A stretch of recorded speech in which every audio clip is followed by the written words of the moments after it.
In a way, I feel like I haven't really told my AT Appalachian Trail story.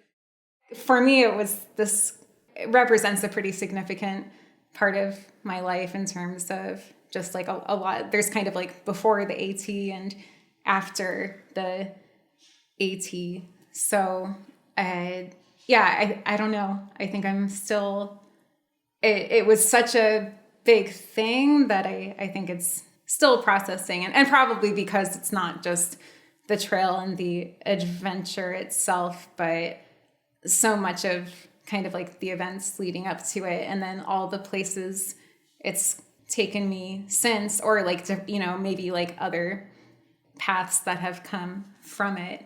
So it was just kind of like this catalyst, like for a lot of change. Women's running.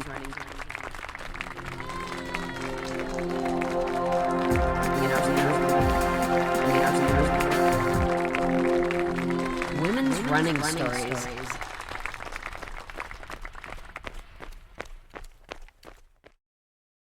Hi, my name's Liz Derstine. I am a runner, hiker, writer, musician.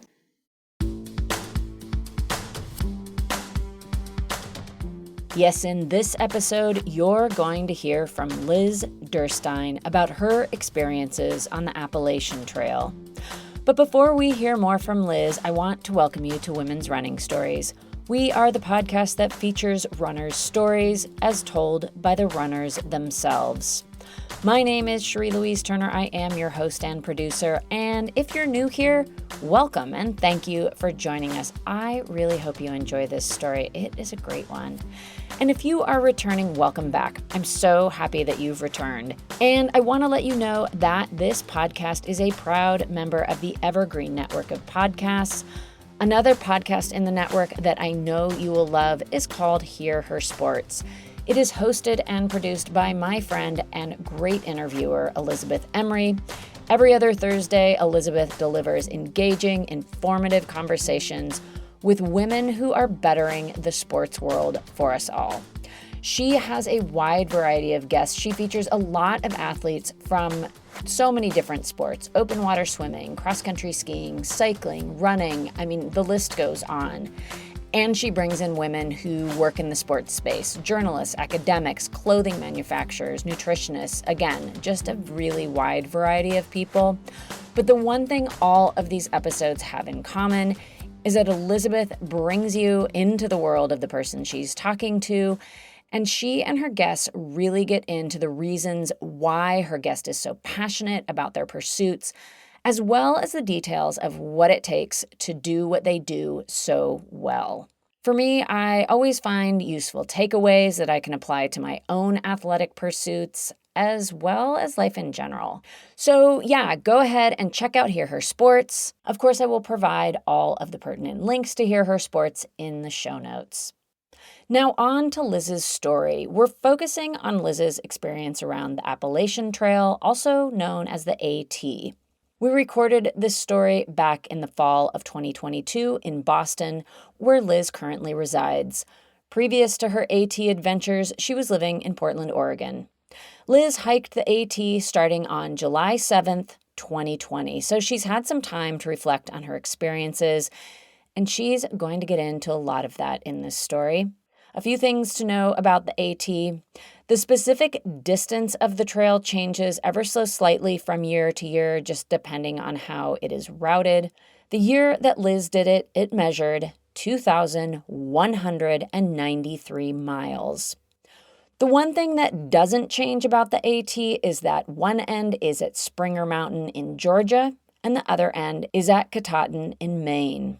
A couple things mentioned in the story that I want to explain up front. Liz mentions FKTs, or fastest known times.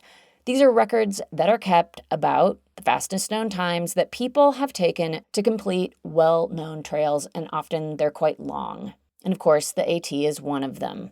There are FKTs kept in a number of different categories. There are northbound and southbound records, there are men's and women's records, and there are records for people who are supported or unsupported. Supported simply means that you have a crew, somebody or many people who help you along the way.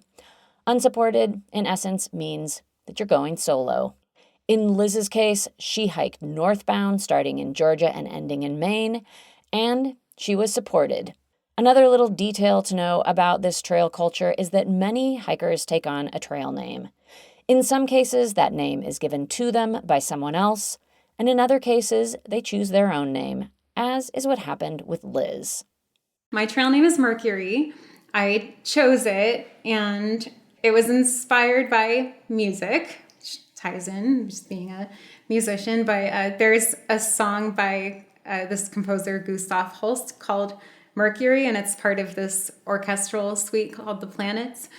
I kind of knew of The Planets, but it was actually specifically before a prep hike that I was about to go do on the Appalachian Trail that my support crew, he was going to support me on this prep hike too. And he had this like minivan as the support vehicle with the CD player. So I was like, oh, I should get some music for this. So I went to the local like record CD store in Portland and was just kind of perusing old CDs and found The Planets and thought, oh, that sounds cool. Then I popped it in the CD player in my car and just immediately fell in love with the song Mercury. It's just like a very sprightly, upbeat sounding song.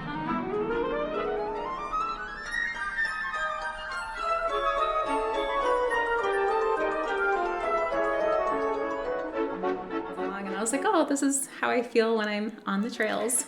So like the music initially was like, oh, this is so cool, Mercury. I like that name. And then like the more I just kind of, Googled and dove into it, like Mercury, it's also the name of the Roman deity, the wing-footed messenger. And I was like, oh, that's kind of cool. Like, I like the sound of being a messenger. And then also Mercury, the planet, is the closest planet to the sun, and it's the smallest and fastest. I think it takes something like 88 days to go around the sun. So I thought that was also cool. I was like, well, I'm trying to hike fast and Mercury is fast. So I just kind of found all these little neat connections. So it seemed pretty fitting. Someone else who's important to know about before we get going here is Liz's support crew. My support crew, it was a one-person support crew. For the most part, I had other people, but like come in and out. But was Warren Doyle, trail name Jupiter. And he doesn't actually have a trail name. That was like in general, but that was his trail name for the purpose of my hike. We were Mercury and Jupiter on the hike. So now let's get to it. Let's get on to Liz Derstine's Appalachian Trail story, which has its roots many years back in her childhood. I learned about the trail as a kid, like on a camping trip. Like it was like a youth expedition. Like you have like maybe 8 kids and 2 counselors and go off and hike in the woods for a few days. And I like really fell in love with that and did it a couple more summers after that. Like my parents like sent me off to this neat expedition camp thing. And I like really enjoyed just being out there on the trails. Like I would come back from these trips and just, my parents would pick me up and I'd be in the back seat, basically like not like yelling at them, but I would remember like, wow, I'm talking really loud. I think I'm just really excited, but like telling them about all my experiences out, on the trail. And so I mean, it was something that at least like the being outdoors, walking all day, kind of like having that sense of accomplishment from getting from point A to point B. And also I remember it was kind of like the first realization, like, oh, I don't need as many things as I thought I did. Like we slept either in our little tents or on the little lean-tos on the trail. And I remember after like one particular trip that I did in West Virginia, my parents came and picked me up, and then we went and stayed at a family friend's house in Virginia. And I don't know, I just remember thinking like, I don't need a bed. I don't need this room. This is silly. These early experiences planted a spark of interest, and it was one that Liz felt compelled to return to several years later. Pre-AT, I lived in Portland. I moved there in 2009 and lived there all the way up until this past summer, 2022. I did a bunch of different things, like from the time that I started living there to when I left, but a big chunk of that, maybe from around 2013 to 2017, I was a touring musician. I played keyboard and sang in a pop band. It was with my ex-husband and some of our friends, and I don't know. It was like a really fun time and just like a really cool way to kind of, I don't know, get this glimpse of or be part of the music industry. And we went on several headlining tours and played in all these cool places around the world. And then at the same time, I was like, oh, well, I write my own music. Like, I'm interested in pursuing this. And so I wrote and recorded music of my own too, and put that out there under the moniker Pink Feathers. So I kind of had my own little music creative project going on too. And then in 2017, I also got a little more involved in the running community in Portland.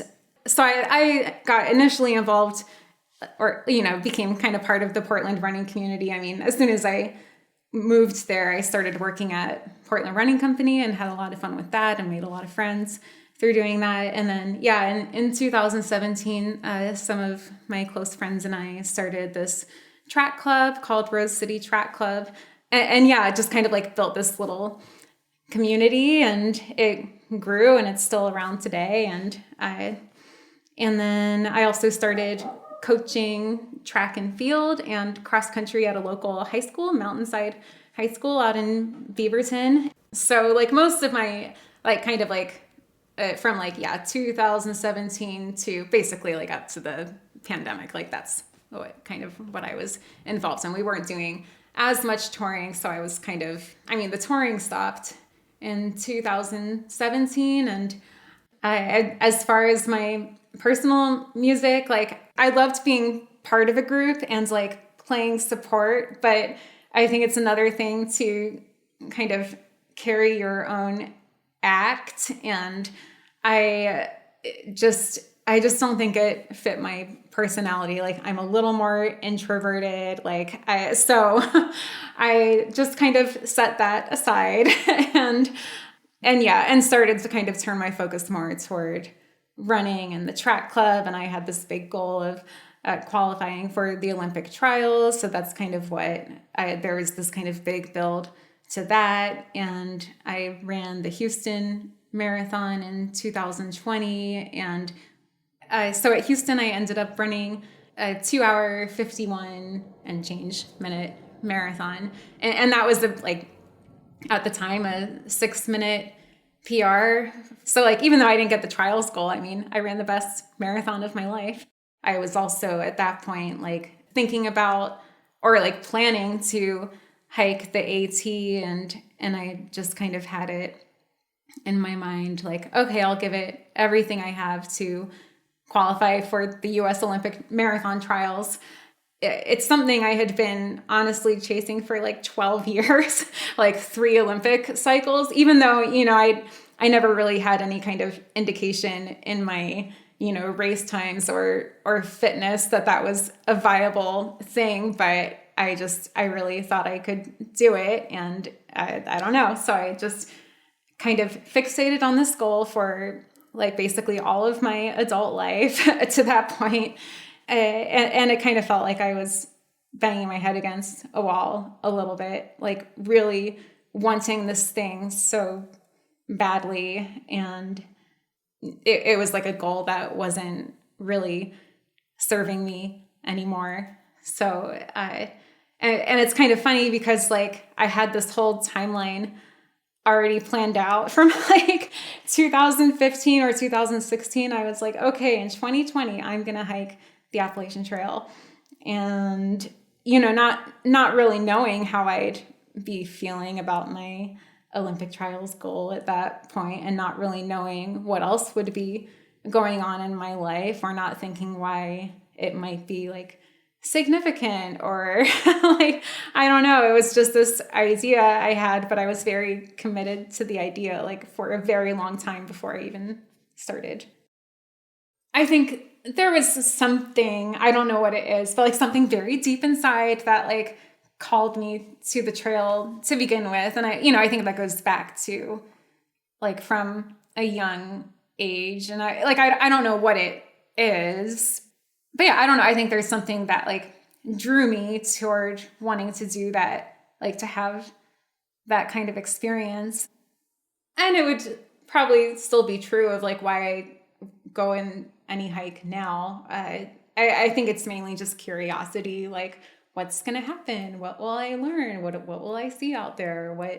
And I'm like interested in exploring my own capacity and my own limits, or yeah, like, and I guess that just goes back to curiosity, but like, how far can I hike in a day? What can I do? And then I think maybe just like me being the way I am, these very enticing goal. And like, when I say me being the way I am, like very type A goal oriented kind of person.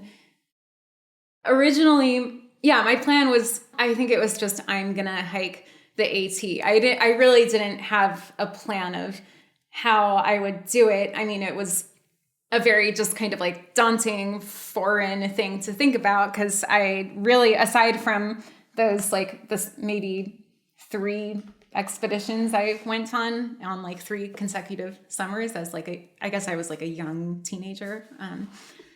I didn't really have much outdoor experience. Otherwise, I never did anything like that as an adult.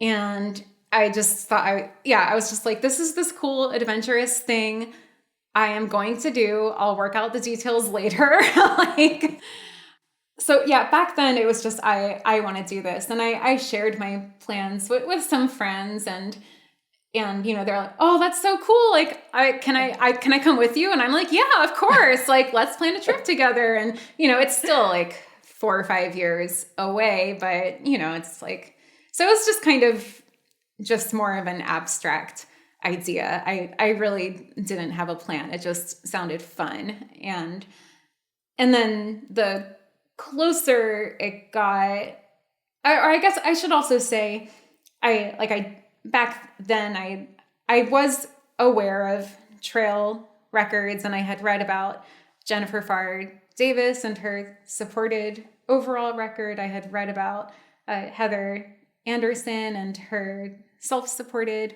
Pacific Crest Trail and Appalachian Trail, and but those, yeah, I didn't necessarily see myself doing those things, but going back to the running and Olympic trials, I was like, well, like, I'm a runner. I wonder if anyone's ever like run the Appalachian Trail. I wonder if like maybe that's something I could try doing. And I wasn't thinking of it back then in terms of trying for a record, but I was just like, oh, maybe I can, meld these 2 things together. Maybe I can bring my running into this hike somehow. So I just started kind of toying around with that idea. And then I didn't really start actually planning anything until 2019, the summer before.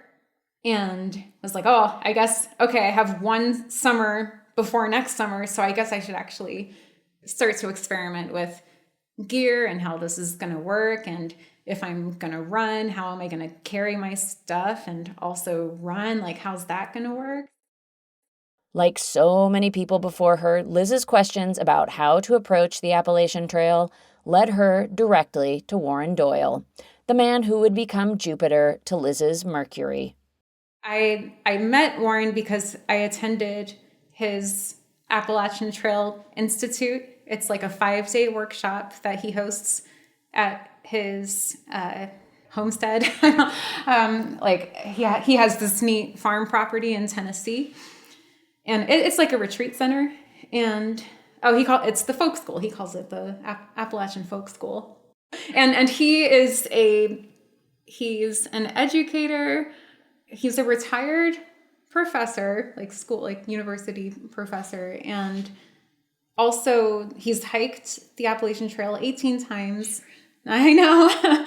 9 of them were through hikes, so hiking end to end in one go, and 9 of them were section hikes. So he'd do different sections of the hike and log them and eventually piece it all together to be an entire hike. So he's done that 9 times as well. And he's he's mentored other AT record attempters and record setters. Like I know he helps out the overall record holder Carl Sabe with like some logistical stuff. He mentored Jennifer Farr Davis.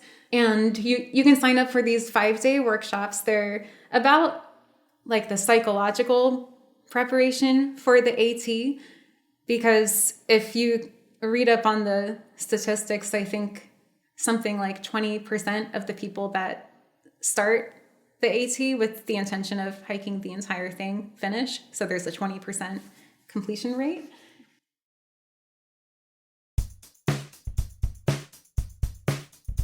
So we had to fill out this questionnaire before the workshop, and I was definitely, I had been kind of, at that point, the idea of trying for a record was floating around in my head, but I also didn't want to be, obnoxious about it. Like, I think there was a little section that was, it just asked like, how long do you think it'll take you to complete the trail? Or how long do you want to complete the trail in? And I was like, well, I know I had been looking at the fastest known time boards, and I think basically there were 3 women on the board. It's Jennifer Farr Davis, and then Heather Anderson, who did it self-supported. Oh, and Jennifer's time, she did it in a little over 46 days.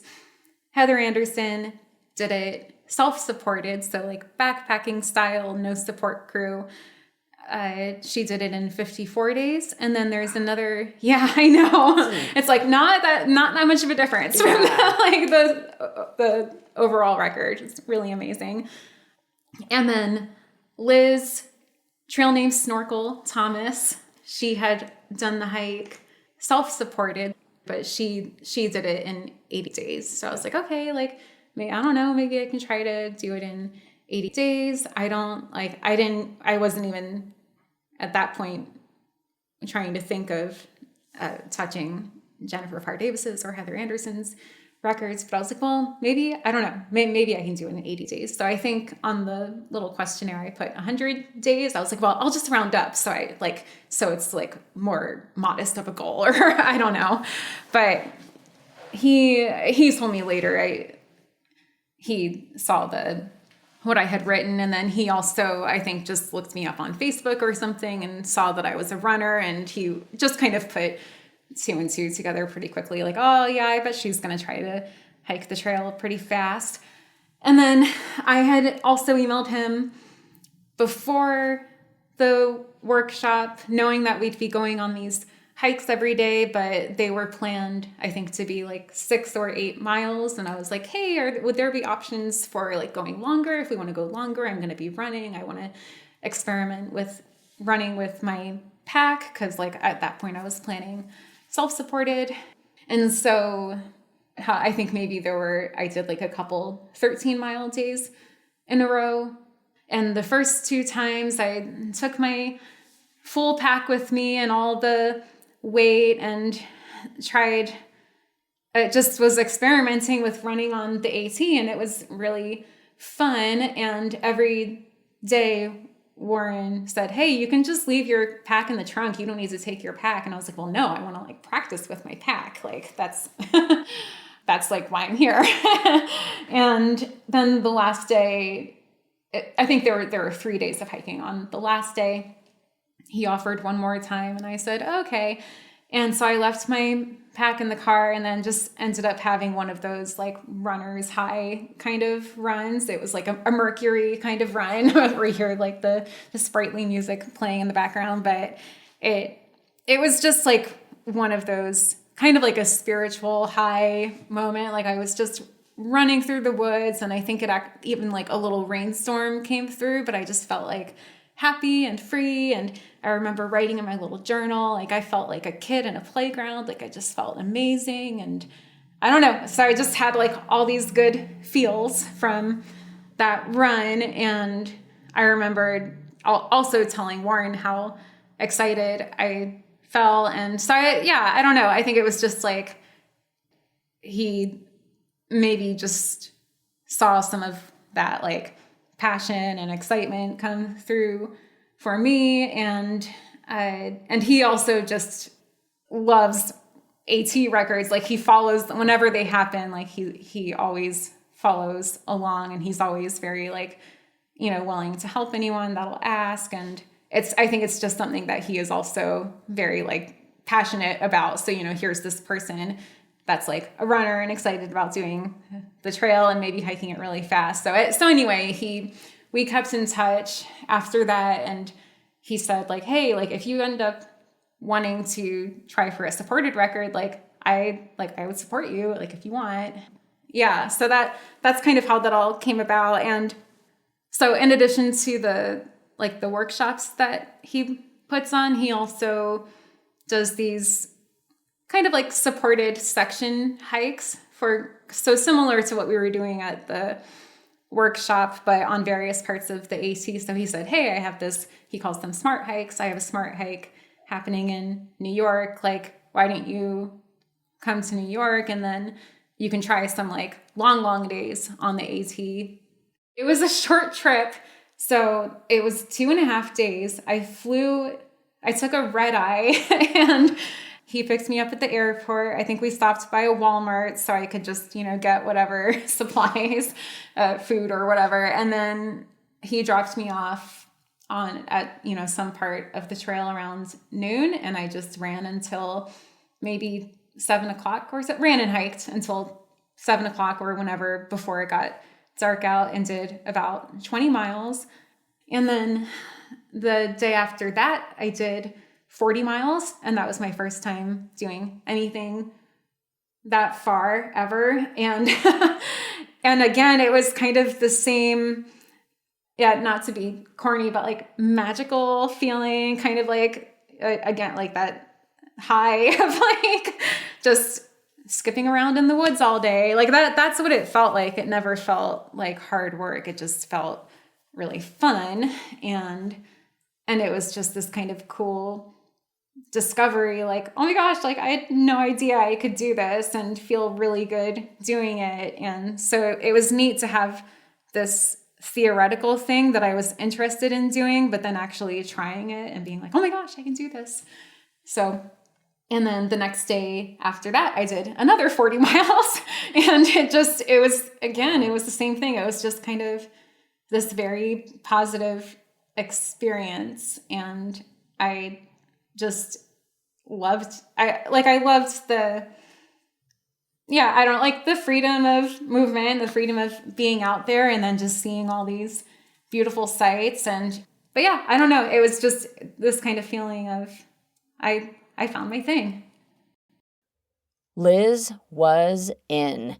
She put in some final big training efforts and set her sights on starting her hike on July 7th, embarking on a plan she and Warren set up, and it had some very ambitious goals.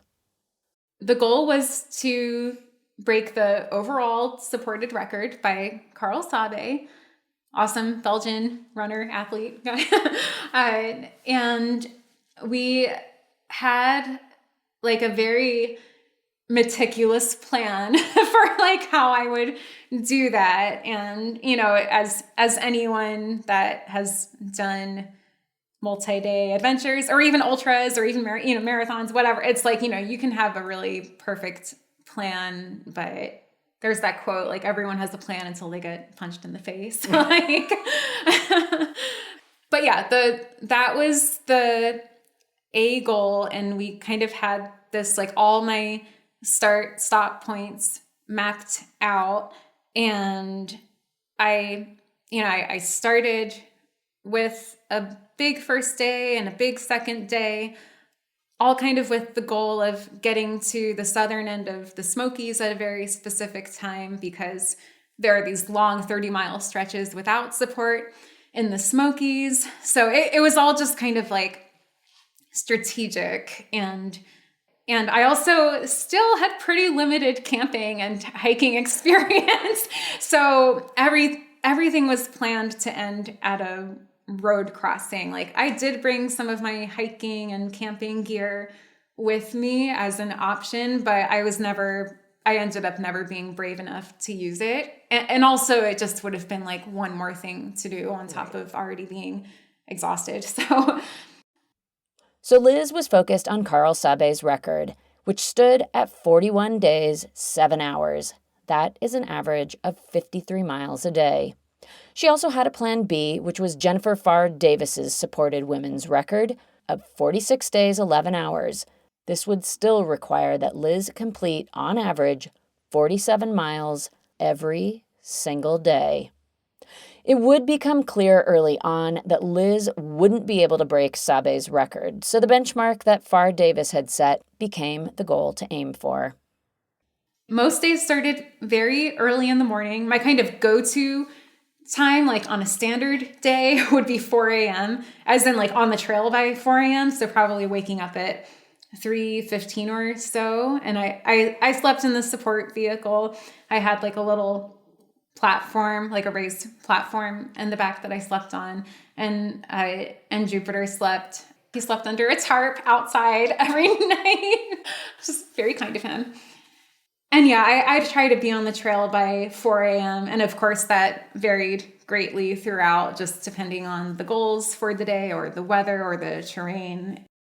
So from very early on, like right away, I wasn't getting much sleep, even in the first few days. And I don't know if I ever got used to it, but it's not like I felt sleepy the entire day all the time. It would usually be the hardest kind of in the first half of the day, but then it would just kind of come and go in phases. Or sometimes I'd have a lot of energy, other times I'd be slapping my face like on the trail, like trying to stay awake. So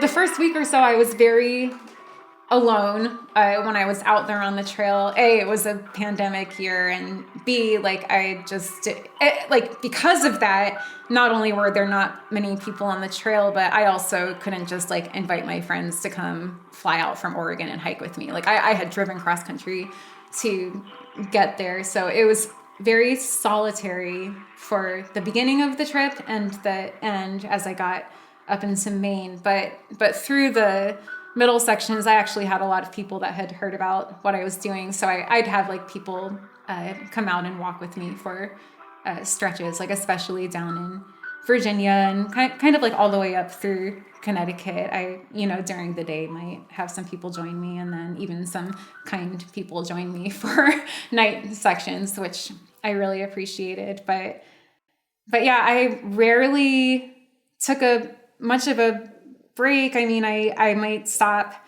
to grab a sandwich that Warren had brought for me. I might need to change my shoes. He'd meet me at road crossings throughout the day. Sometimes I'd only go a few miles without having support. Sometimes I'd go up to 30 miles without support, just depending on where we are on the trail. But it's just kind of go all day. And because I wasn't able to, I didn't, for being a runner going into this, I'm going to run. I didn't run pretty much the entire time. I wasn't able to because of like injuries that cropped up. I mean, I walked most of it, which ended up because I wanted to I still had these goals that I didn't want to let go of. So I just walked. I'd usually cut myself off at midnight. Just mentally, I didn't want to go past midnight. So yeah, 4 to 12 was kind of like my standard. Hi, I'm Christina Yerling-Biro, host of the podcast Pop Culture Confidential. Join me as I go way behind the scenes with some of the most influential people in entertainment and media. Hear actors such as Succession's Brian Cox talk about his favorite characters to play. There always has to be a mystery. The audience have to be in a situation where they want to know what's going on. Meet studio execs like Pixar chief Pete Docter and learn his secret on how he makes us cry. Emotion is our first language. And so many others who are defining popular culture, from Obama speechwriter David Litt to Top Chef host Padma Lakshmi. We don't often think about food politically, or we don't want to, but it really is. Join me. Search for Pop Culture Confidential wherever you get your podcasts.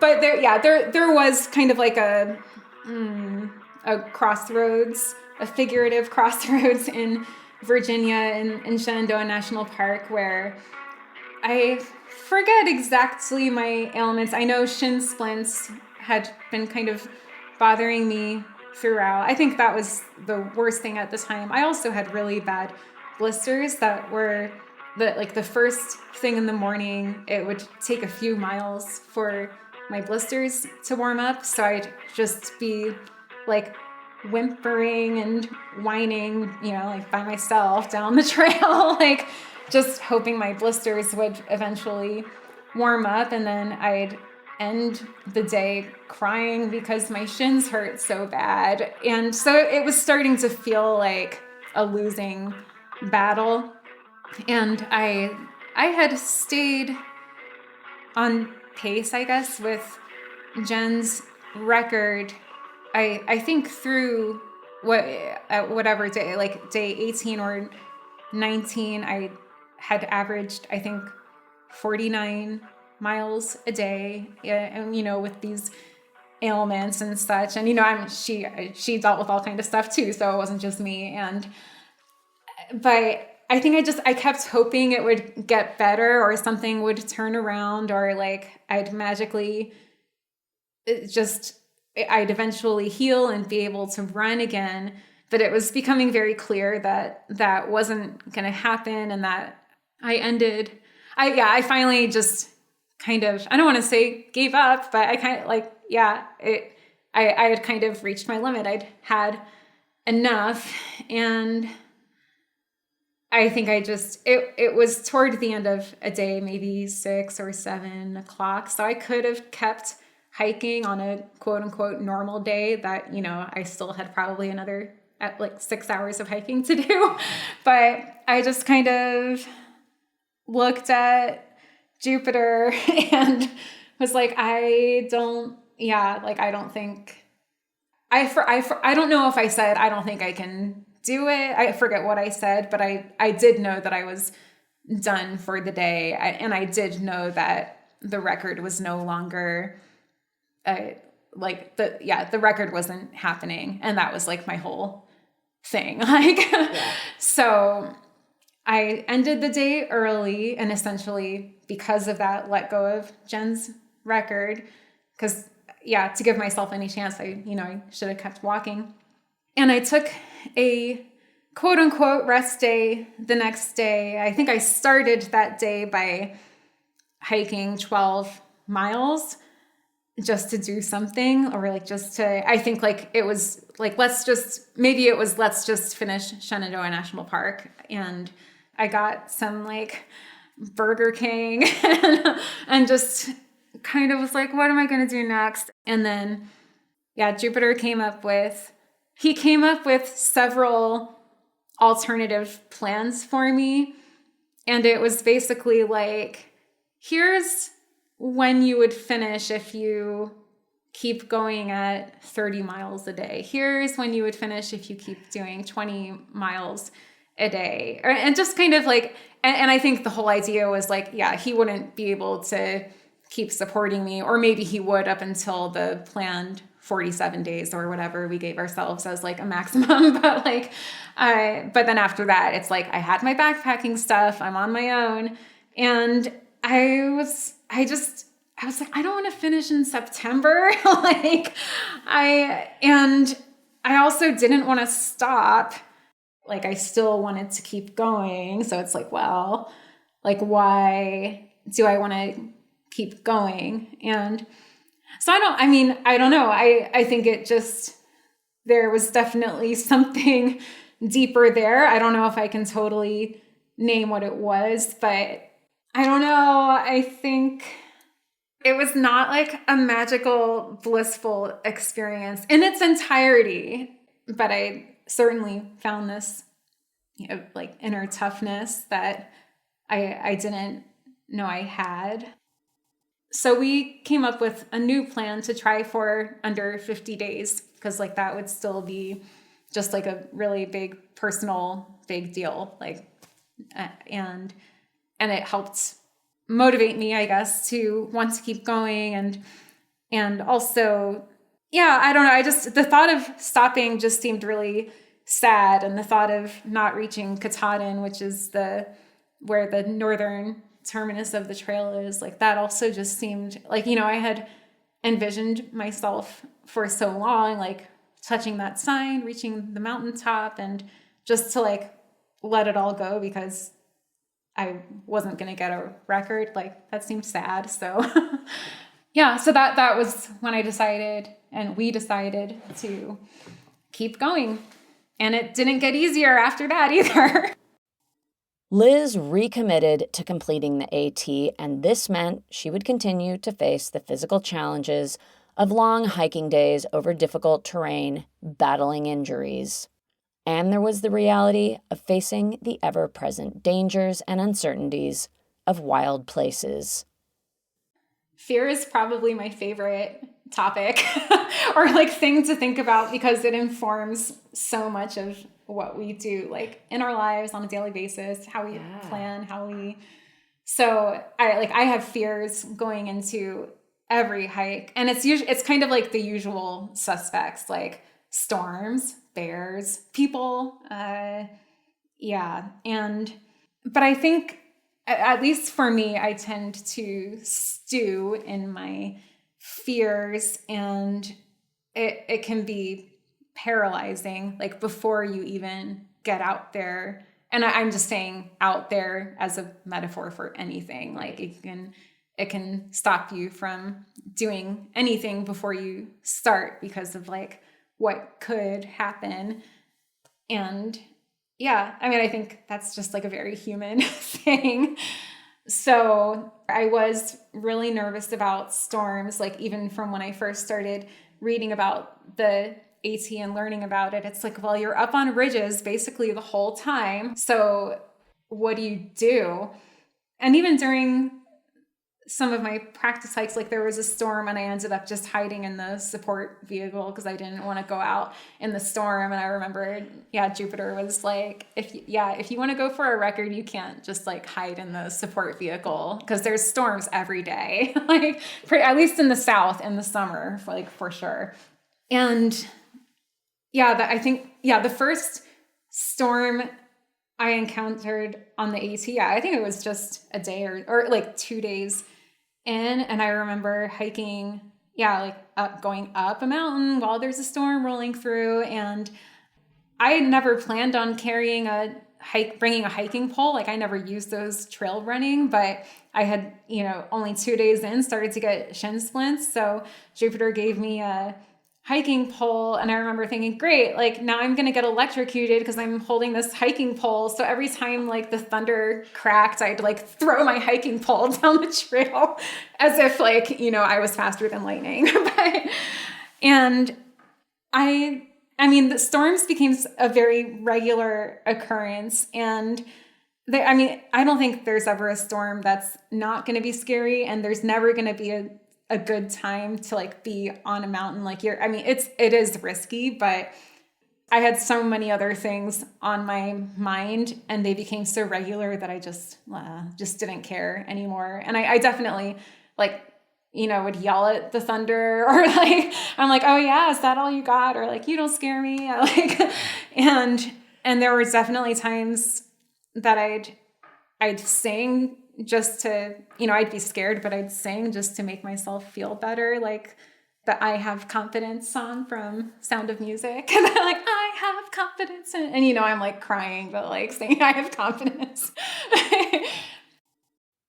And it wasn't just being in the storm that could cause Liz to go into states of singing and crying at the same time. The aftermath of storms brought their own type of hurdles. I hiked through a tropical storm in New Jersey.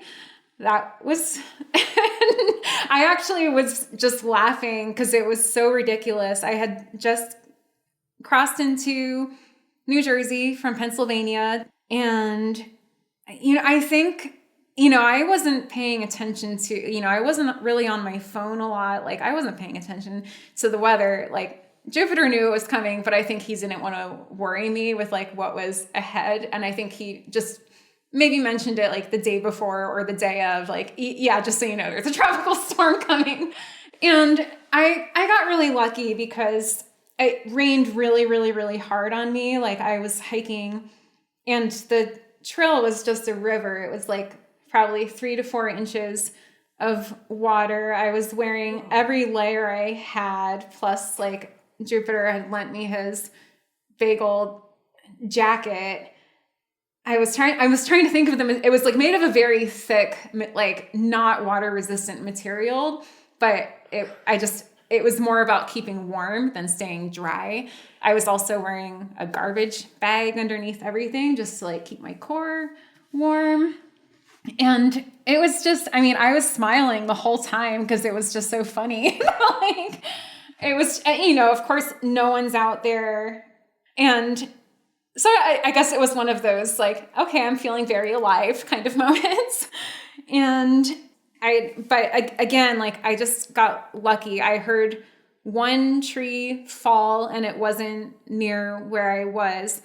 But I keep saying I was lucky because then another obstacle that came up the several days after that was so many downed trees, like an unbelievable amount of downed trees. And it was all really fresh. And it had just happened. So the, trail maintainers hadn't gotten a chance to come out there. And I still have kind of like PTSD from it because like I was often looking down to make sure I wasn't tripping because the AT has a lot of rocks and roots. And I would smell a downed tree before I could see it because there was this specific smell of like the fresh bark. And I would just feel this sense of dread because I'm like, oh, and then I would start to see the fresh green leaves on the ground as I would start to approach. It's like, okay, I smell it. I see the leaves. Here's another downed tree. And during the day, it was just a nuisance. But then at night, it actually got really scary because you couldn't always see where the trail went because there were so many downed trees. I had my, flashlight and headlamp, but I, stayed very calm while everything was happening. But I looked down later and my hands were shaking. The AT goes on all these like steep up and down mountains. So I'm hiking down kind of like a steep embankment down into a valley or a gap, as they say. And the trail's just obliterated. So yeah, that was a big obstacle and pretty scary sometimes because I'm just by myself and I don't know where to go. And then there was one time that I did have someone that had come with me and hiked with me at night. And then we were together and we still got lost and got off. So it was just, that was a challenge. And then, of course, there's the wildlife. I had my first bear encounter in the Smokies. It was just munching in the middle of the trail, munching on some berries. It heard me before I saw it, and it snorted at me a couple times just to be like, hey, this is my space. So I was like, okay. And I tried yelling at it to get it to go away, but it did not care. So I ended up having to like kind of bushwhack around it. And then, I had another bear encounter later that I startled some bear cubs and made the mama bear really mad. And she actually like bluff charged me a few times on the trail. It was really scary. And and it ended up being fine. And again, the mama bear stood her ground. The cubs were up in the trees. So I was like, okay, I guess I'm bushwhacking again. And so there was that. And then I saw many other bears on the trail, but not, they were usually running away, but it was always just kind of an awareness to have that they're out there.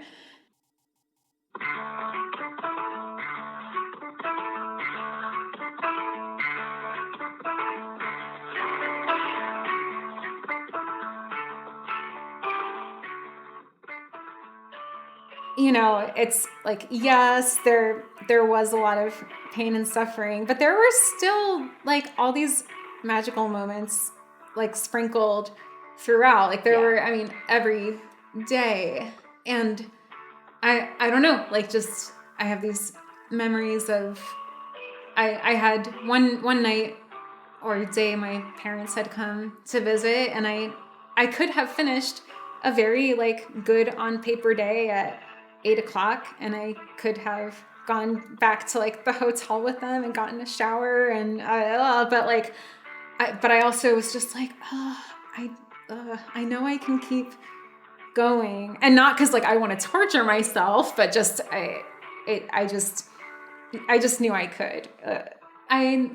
I kept going, and there actually was a storm coming again, but before that, like, I just remember the sun was setting, and then because of these dark clouds, it made for this really brilliant, like these orange rays of sun just kind of like peeking through the trees and then lighting up all these really pretty white flowers that were kind of like carpeted on the forest floor. And it was really beautiful, but it was just one of those, like a neat moment I wouldn't have experienced otherwise. And this other moment on the 50th day, I was like, I was really determined to like get to a certain spot that day, because then that meant I would be able to finish under 52 days or something, but it meant putting in a really long day. So I think I got up and started at 2 a.m. that day, and it was like a 2 a.m. to midnight kind of day. and it kind of culminated with hiking up this one last mountain, Whitecap Mountain. And it was, I don't know what the feeling was. Like, I don't know, like self-empowerment, pride, like those don't really sum it up, I don't think, quite. But just reaching the top of this mountain, and, the wind, it's at night, there's like fog and wind just kind of swirling around. I'm by myself. I have my trusty little hiking pole that I've had with like most of this journey, my flashlight, and it was just a really surreal moment. So I don't know. I think it's like maybe what I'm trying to tap into is that like you're just like pushing yourself to these extremes, but then you have these really extreme experiences that just wouldn't be the same without the struggle to get there. Not long after that big day, Liz Derstine arrived at her final destination of Katahdin. She completed the Appalachian Trail in 51 days, 16 hours, and 30 minutes. She averaged 42 miles a day. With this, Derstine became the second fastest woman to hike the entire AT, and hers is one of the top 10 fastest AT hikes, man or woman, supported or unsupported, northbound or southbound, ever recorded. Her hike also set a new FKT Appalachian Trail record for women supported in the northbound direction. Var Davis had gone southbound.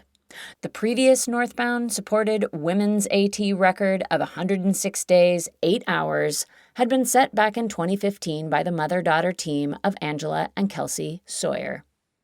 Beyond all that, however, for Liz, although this hiking adventure had come to an end, the impact of her AT journey has continued to reverberate through her life to this very day.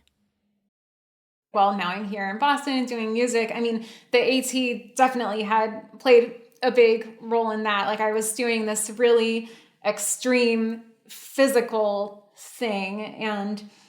And I also, because I didn't listen to my support crew, didn't put my phone in a little bag, and then it got wet in the storms and stopped working. And so I didn't have any form of like entertainment or the ability to call someone or the ability to put on music. So it really was just like in my head. And like kind of one cool thing to come out of that was music, like little melodies would form in my head and just kind of like go over and over and over. But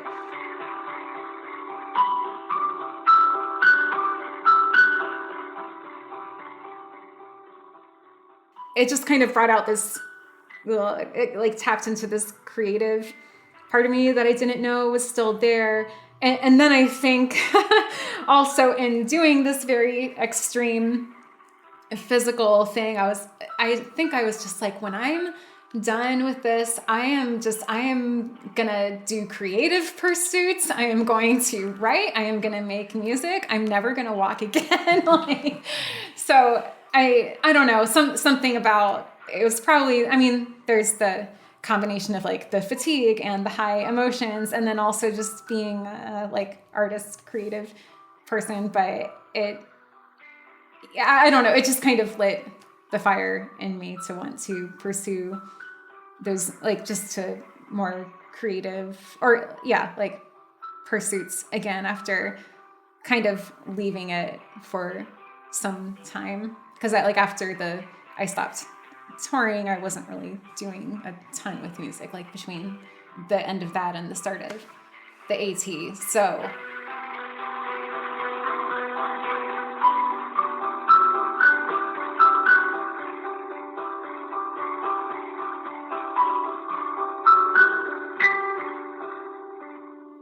today I'm currently living in Boston. I'm in the midst of a 2-year music program at Long School of Music. I'm studying piano, classical piano. So that I grew up studying classical piano. I studied it in school, but then kind of, I took a hiatus to like play pop music for a long time, and none of this was planned.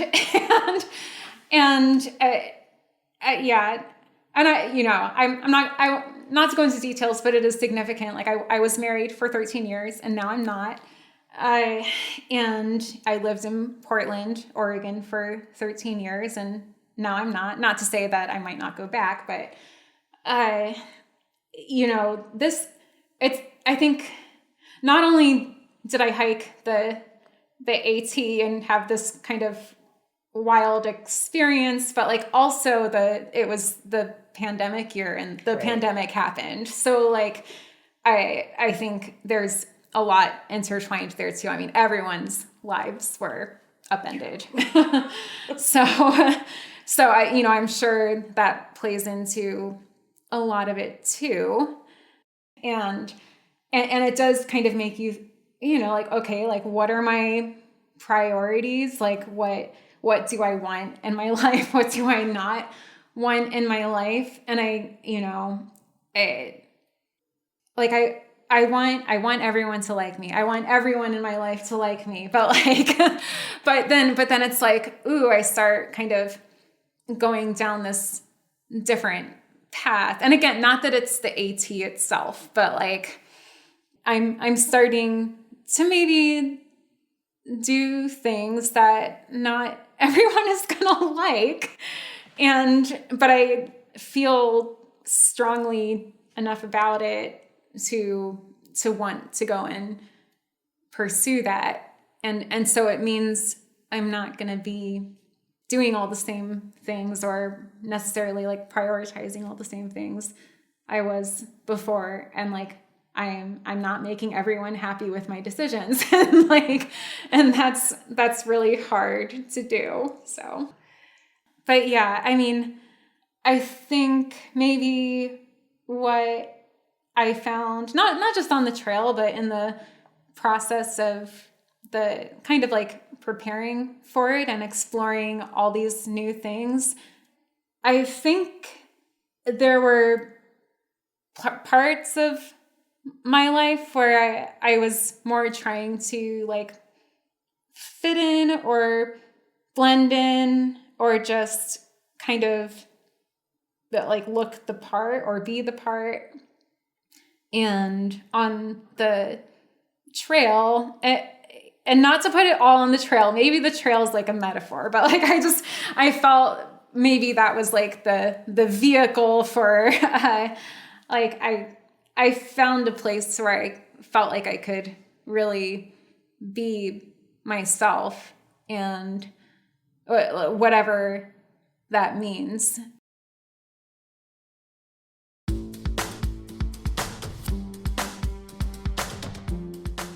And that brings us to the end of Liz Derstine's Appalachian Trail story. Albeit, of course, her story of adventuring did not end at the AT. Liz has gone on to complete several other multi-day hikes, and she has set several FKTs. This includes the self-supported record on the Long Trail in Vermont, which took just over 6 days. And most recently, this summer of 2023, she set the FKT self-supported women's record for the Via Alpina in Switzerland. It took her just under 7 days. Of course, I will link in the show notes to the many ways you can keep up with Liz Derstine. Specifically, I will link to how you can learn more about her AT adventure. And in the show notes, you will also find ways to keep up with women's running stories, as well as hear her sports. I want to thank Liz Derstine so much for sharing this really powerful and personal story, and also for sharing her music. More on that in just a second. Derstine's commitment to following her adventurous curiosity and pushing her limits demonstrates just what an impact these types of experiences can have on every aspect of your life. And now about the music that Liz allowed us to use. The piano music you heard was from a suite that was inspired by her trip on the AT. She recorded it in a voice memo with an electronic keyboard not long after she finished her Appalachian Trail adventure, and I am so thankful that we got to use it in this episode. Thank you, Liz. Additional music in this episode, a clip from Mercury by Gustav Holst, produced by Beta Records, and of course, we feature original music by Cormac O'Regan in every single episode. And that brings us to the end of this episode. I want to thank you so much for being here and for listening. I say it every single time because it's true. I love making these episodes, but the power in them is you listening. So yeah, thank you. And until next time, this is Cherie coming to you from my closet, now in Cork, Ireland, and I wish you healthy, joyful strides forward. Women's running.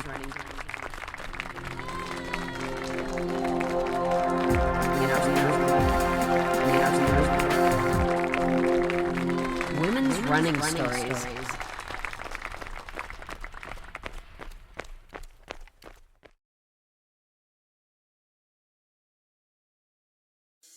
Hi, I'm Christina Yerling-Biro, host of the podcast Pop Culture Confidential. Join me as I go way behind the scenes with some of the most influential people in entertainment and media.